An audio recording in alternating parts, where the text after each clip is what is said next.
یہ کہنا تھا کہ حضرت آدم علیہ السلام سے لے کر حضرت محمد عربی صلی اللہ علیہ وسلم کی ذات گرامی موجود ہوگی. اس موقع پر اللہ کی طرف سے اعلان ہوگا حافظ صاحب کو بلا. حافظ صاحب کو بلایا جائے گا اور پھر اللہ فرمائے گا اے حافظ قرآن، جیسا قرآن تم دنیا میں ٹھہر ٹھہر کر پڑھتے تھے، آج میرا قرآن میرے سامنے ٹھہر ٹھہر کر پڑھو. حافظ صاحب قرآن پاک پڑھیں گے، ان کے درجات بلند ہوتے چلے جائیں گے. یہیں پہ بس نہیں ہوگا، بلکہ حافظ صاحب کو اللہ تعالیٰ یہ بھی فرمائے گا کہ اے حافظ قرآن، اپنے خاندان کے 10 لوگوں کی لسٹ لے آؤ جو اللہ نہ کرے اپنے برے اعمال کی وجہ سے جہنم میں داخل کر دیے گئے. پھر وہ حافظ صاحب جب لسٹ لے کر آئیں گے، اللہ اکبر، اللہ فرمائے گا جاؤ حافظ صاحب، آپ جہنم سے ایسے 10 لوگوں کو نکلوا کے جنت میں داخل کریں. یہ تو حافظ صاحب کے ساتھ معاملہ ہے. اللہ تعالیٰ قیامت کے دن یہ بات بھی فرمائے گا میرا اللہ حافظ قرآن کے والدین کو بلاؤ. جنت کی یاقوت جیسی کرسیاں اللہ منگوائے گا، اور منگوانے کے بعد اللہ تعالیٰ ان کو بٹھائے گا، اور پھر اللہ جنت کے متعلق فرمائے گا کہ جاؤ جنت سے 2 جوڑے لے آؤ، 2 جوڑے لے آؤ. وہ حافظ قرآن کے والدین کو جوڑے پہنائے جائیں گے. اور پھر میرے بھائیوں، آج دنیا کے اندر ہم دیکھتے ہیں ہمارا بچہ کالج میں ٹاپ ہوتا ہے تو اس کی تاج پوشی ہوتی ہے، گل پوشی ہوتی ہے، تو ماں باپ کتنا خوش ہوتے ہیں، ہم آپ کتنا خوش ہوتے ہیں. ذرا اندازہ لگائیے کہ جب قیامت برپا ہوگی، وہاں اللہ تعالیٰ جب حافظ قرآن کے اکرام کے ساتھ ساتھ حافظ قرآن کے ماں باپ کی نور والا تاج اللہ منگوائے گا، اور حافظ قرآن کے ماں باپ کی تاج پوشی فرمائے گا. آج ہمارے اور آپ کے ذہن و دماغ میں یہ بات بیٹھتی ہے، حافظ قرآن کا بنانا کیا ہے؟ میں تو اپیل کروں گا، ایک مسلمان سے اپیل کروں گا کہ جب اللہ آپ کو بیٹا دے، بولنے کے لائق ہو، لے آؤ مدرسے میں، بولو مولانا معراج ندوی صاحب میرا یہ بیٹا ہے، اس کو قرآن کریم پڑھا دو، اس کو حافظ قرآن بنا دو، اس کو دینیات سے واقف کرا دو. اور جب آپ کا بچہ حافظ قرآن بن جائے تو آپ چاہیں تو عالم فاضل مفتی بنا لیں. نہیں بنانا چاہتے ہیں، اب آپ کے دل میں تمنا ہے کہ میرا بیٹا ڈاکٹر بنے، میرا بیٹا انجینئر بنے، میرا بیٹا پروفیسر بنے، میرا بیٹا سیاسی رہنما بنے. اب آپ بنا لیجئے ڈاکٹر، بنا لیجئے انجینئر، بنا لیجئے پروفیسر، بنا لیجئے وکیل و جج. اسلام آپ کو اجازت دے رہا ہے. آپ نے پہلے بچے کو مسلمان بنایا ہے، پہلے بچے کو صاحب قرآن بنایا ہے. صاحب قرآن بنانے کے بعد جب آپ ڈاکٹر، انجینئر، پروفیسر بنائیں گے تو انشاءاللہ یہ بچہ ایسا بچہ ہوگا، بڑے ہونے کے بعد یہ اللہ سے ڈرتا ہوا یہ ڈاکٹر بنتا ہے، یہ اللہ سے ڈرتا ہوا انجینئر بنتا ہے، یہ اللہ سے ڈرتا ہوا پروفیسر بنتا ہے.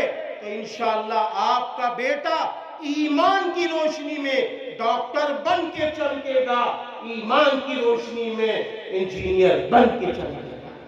اس لیے میں ہر مسلمان سے اپیل کروں گا، پہلے قرآن سے اپنے بچوں کو جوڑیے. ہرگز نہیں، ہم مسلمان ہیں.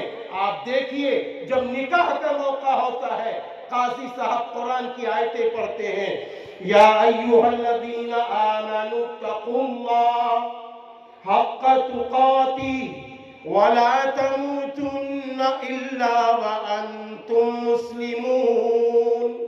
اے ایمان والو، اللہ سے ڈرو، جیسا کہ اس سے ڈرنے کا حق ہے، اور تم مت مرنا، مرنا مسلم کی حیثیت سے مرنا۔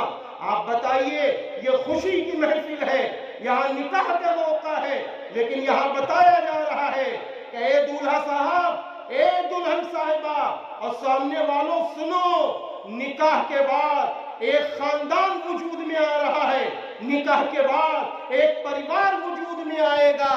اس لیے دولہا صاحب سن لیجئے، تمہیں بھی مسلم بن کر رہنا ہے، اپنی نسل کو بھی مسلم بنا کر رکھنا ہے۔ اور اللہ تعالیٰ نے قرآن میں دوسری جگہ یہ فرما دیا ہے کہ تمہاری کامیابی اگر کسی چیز میں ہے تو کس میں ہے؟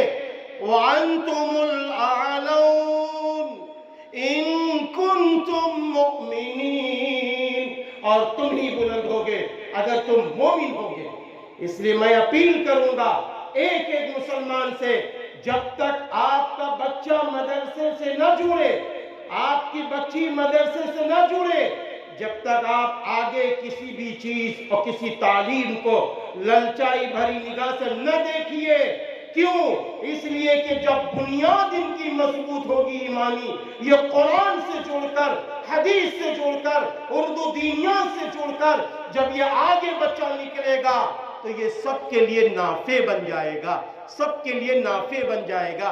اور آخر میں یہ کہہ کے ہٹنا چاہوں گا، اللہ بھی اگر قیامت کے دن یہ پوچھ لے، بتا میرے بندے، بتا میرے بندے، میرے بندوں کو کیا بنا کے لایا ہے، میرے بندوں کو کیا بنا کے لایا ہے، تو آپ کہہ دیجئے اللہ کے سامنے، اے اللہ، مسلمان بن کر آیا ہوں، مومن بن کر آیا ہوں، بچوں کو حافظ قرآن بنا کر، ایماندار ڈاکٹر بنا کر تیرے پاس لے آیا ہوں۔ میرا اللہ بھی خوش ہو جائے گا، میرے نبی بھی خوش ہو جائیں گے۔ اس لیے ہم دل کی گہرائیوں سے جناب مولانا محمد معراج ندوی صاحب، جو میرے دوست بھی ہیں، ہمدرد بھی ہیں، یہاں آنے کے بعد میں نے دیکھا میرے بہت سارے ساتھی ماشاءاللہ ایسے ساتھی موجود ہیں کہ بس ہم کیا بتائیں کہ جب ہم لوگ مذاکرہ کرتے تھے، تکرار کرتے تھے، اس وقت کس طریقے سے ہم لوگ ایسی محبتوں کے ساتھ رہتے تھے، آج وہ ہمارے ساتھی بھی موجود ہیں۔ جناب مولانا محمد عبدالماجد صاحب ندوی بھی موجود ہیں۔ اسی طریقے سے میرے چند ماہ کے استاد محترم جناب قاری عبداللہ ندوی صاحب بھی موجود ہیں، بہت سارے علماء اعظام موجود ہیں۔ میں سبھی کو مبارکبادی پیش کرتا ہوں، اور ان بچوں کو اور ان بچوں کے والدین کو، ان کے خاندان والوں کو بھی مبارکبادی پیش کرتا ہوں۔ آخر میں پھر یہ اپیل کر کے ہٹنا چاہتا ہوں، میرے بھائیوں، مان جانا، بیٹی ہو یا بیٹا ہو، پہلے قرآن سے جوڑو، اردو سے جوڑو، دینیات سے جوڑو، اس کے بعد آگے تعلیم کا انتظام کرو، کیونکہ اللہ تعالیٰ نے ہم سے آپ سے کہا ہے، کیا کہا اللہ تعالیٰ نے؟ یا ایھا الذین آمنوا قوا انفسکم واہلیکم نارا وقودها الناس والحجارہ، اے ایمان والو، بچو اور بچاؤ جہنم کی آگ سے۔ کس کو؟ اپنے اہل و عیال۔ آئیے ہم سب عہد کریں، ارادہ کریں کہ انشاءاللہ ہم بھی جہنم سے بچیں گے، اپنی نسلوں کو بھی بچائیں گے، اور دنیا میں اعلیٰ تعلیم ایمان کے ساتھ دلا کر دنیا سے رخصت ہوں گے۔ وآخر دعوانا الحمدللہ رب العالمین۔